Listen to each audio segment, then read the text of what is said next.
disposició de ser molt receptiu, encara que ha afectat una mica amb tot el que li hem dit, però es tractava d'això també. Doncs us llegirem, trobareu publicat també, però com a mínim que tingueu ja la llista de greuges que hem presentat al president del Parlament de Catalunya. Tu perquè ets pesat.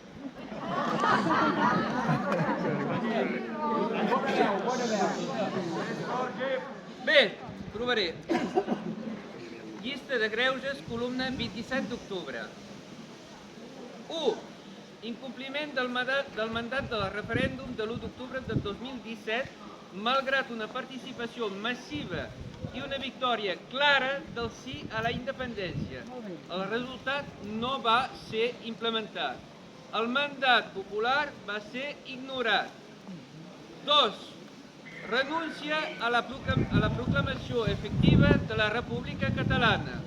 El Parlament de Catalunya va aprovar una resolució que proclamava la República Catalana com a estat independent i sobirà. Exigim que sigui plenament implementada, que tingui tots els efectes jurídics i corresponents.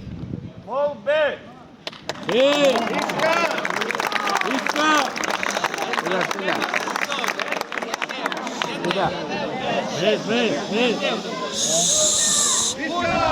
Més. Moment! Veieu! Punt 3. Falta de transparència i claredat estratègica. Els partits independentistes no han explicat amb claredat quina és la seva estratègia per assolir la independència. El poble ha estat deixat en la incertesa. Molt bé! Molt bé! 4. 4. Fragmentació i lluita partidistes dins del bloc independentista.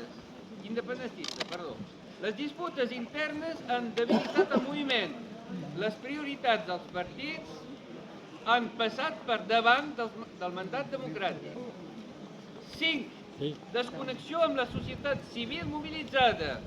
Les entitats sobiranistes i la ciutadania han mantingut viva la flama, però els partits han anat perdent el contacte amb la base popular. 6.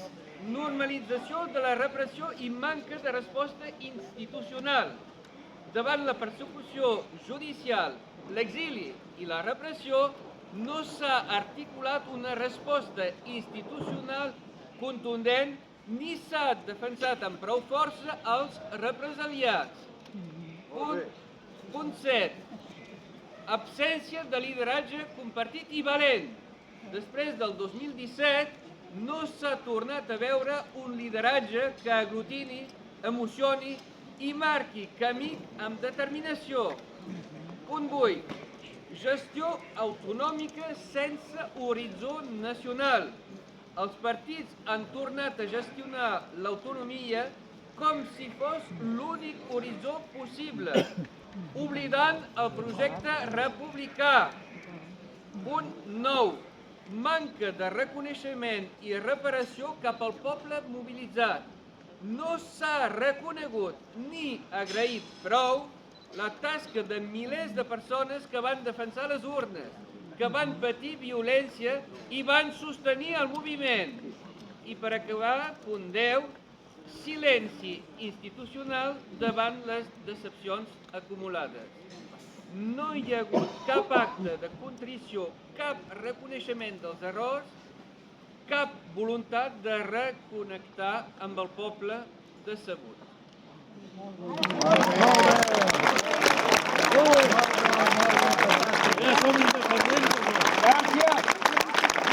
Visca Catalunya Nord! Visca!